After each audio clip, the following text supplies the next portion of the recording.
ክርስቶስ ገና አንዲት ቃል እንኳን ሳይሰብክ በምድረ በዳ የሚጮህ አንድ ድምጽ ነበር። ረጅም ጸጉር ያለው የግመል ቆዳን የሚለብስ ማርና ጤዛ እየበላ የሚኖር ሰው። ድምጹ ነገስታትን ያስደነግጣል። ሕይወቱ ለአንድ አገልግሎት የተሰጠ ነበር፣ ለመሲሁ መንገድ ለመጥረግ። ይህ ሐዲስና ብሉይን ያገናኘ፣ ክርስቶስን ያጠመቀ፣ ድፍረቱ የሕይወትን ዋጋ ያስከፈለው የታላቁ ሰባኪ የዮሐንስ መጥምቅ ታሪክ ነው። ዛሬ ታሪኩን፣ ያስተላለፈውን መልእክት እንዲሁም በእኛ ላይ የሚኖረውን ተጽዕኖ እናያለን። ዮሐንስን ለመረዳት ወደ እርሱ ዓለም ዘልቀን መግባት ይኖርብናል። የእስራኤል ሕዝብ እየጠበቀ ነበር። ለዘመናት እግዚአብሔር በነቢያቱ በኢሳይያስ፣ በኤርሚያስ፣ በሚልኪያስ ይናገር ነበር። ከእኚህ ነቢያቶች በኋላ ለ400 ዓመታት ያህል ምንም ትንቢት አልነበረም። ሀገሪቱ በሮማ ግዛት ስር ስትሰቃይ ነበር። ከባድ ግብር ይጣልባቸዋል። ወታደሮች መንገዶችን ሲዞሩ ይውላሉ። ተስፋቸው የጨለመ ይመስላል። እንዲህ ባለ ዓለም ውስጥ አንድ ተአምራዊ ነገር ተከሰተ። በኢየሩሳሌም ቤተ መቅደስ ዘካርያስ የሚባል ካህን በእግዚአብሔር ፊት ዕጣን ያሳርግ ነበር። አንድ ቀን ቅዱስ ገብርኤል ፊቱ ቆመ። መካን የነበረች ሚስቱ ኤልሳቤጥ እንደምትወልድ ነገረው። ልጁ በእግዚአብሔር ፊት ታላቅ የሆነ መንፈስ ቅዱስ የተሞላና ለመሲሁ መንገድ እንደሚጠርግ ተነገረው። ዘካርያስ ተጠራጠረ። በዚህ ምክንያት ለ9 ወራት ዲዳ ሆኖ ቆየ። ልክ እንደተነገራቸው ኤልሳቤጥ ወለደች። ዘካርያስ ልጁን ዮሐንስ ብሎ ሲጠራው ምላሱ ተፈታ። መንገዱን ልትጠርግ በጌታ ፊት ትሄዳለህ ብሎ ትንቢት ተናገረለት። የረሳነው አንድ ነገር ደግሞ ዮሐንስ ነቢይ ብቻ አልነበረም፣ የጌታ ዘመድም እንጂ። ኤልዛቤትና ማርያም አንድ ቤተሰብ ነበሩ። ዮሐንስ ሲያድግ የኢየሩሳሌምን የተመቸ ሕይወት ወይም የአባቱን ክህነት አልመረጠም፣ በበረሃ ኖረ እንጂ። ልብሱ የግመል ቆዳ ነበር፣ ምግቡ ደግሞ ማርና ጤዛ።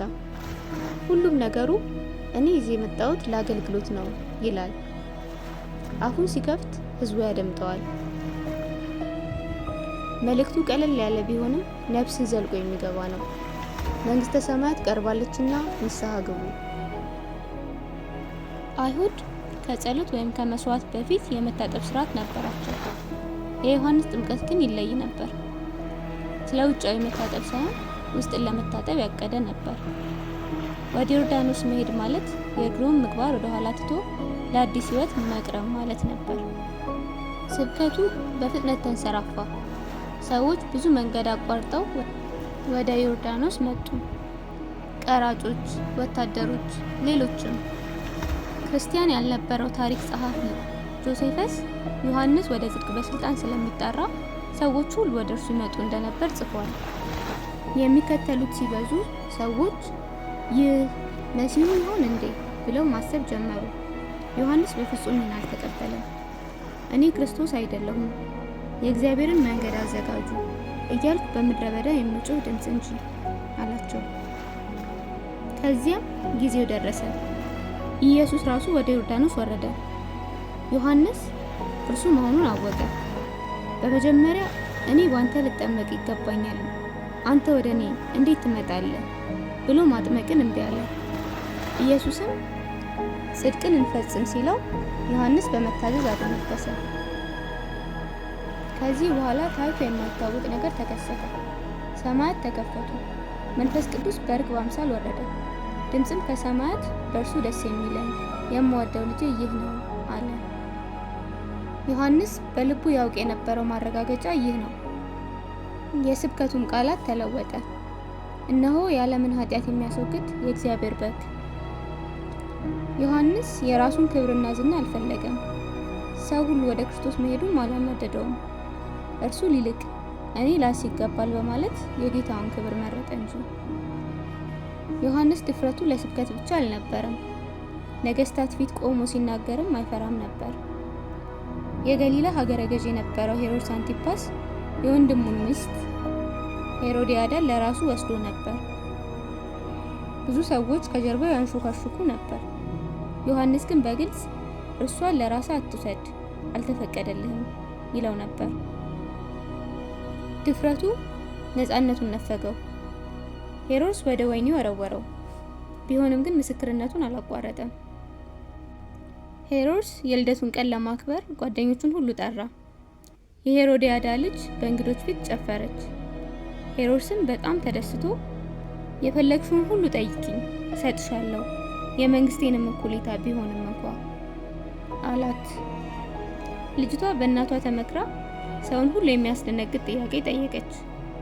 የዮሐንስን ራስ በወጭት አድርገህ ስጠኝ አለችው። ሄሮድስ ደነገጠ። ዮሐንስን ያከብረውና ይፈራው ነበር። ነገር ግን በእንግዶች ፊት ቃል ገብቷል። ማድረግ ባይፈልግም ወታደሮቹን አዘዘ። በዛ ምሽት የዮሐንስ አንገት ተቆረጠ። ነገር ግን ድምፁ አልሞተም። ንስሐ ግቡ፣ የጌታን መንገድ አዘጋጁ እያለ መስበኩን አላቆመም። ከዮሐንስ ምን እንማር? አንደኛ፣ የጌታን ክብር ለጌታ ብቻ መስጠት፣ እርሱ ሊልቅ እኔ ላንስ ይገባል ማለትን። ሁለተኛ፣ ድፍረትን።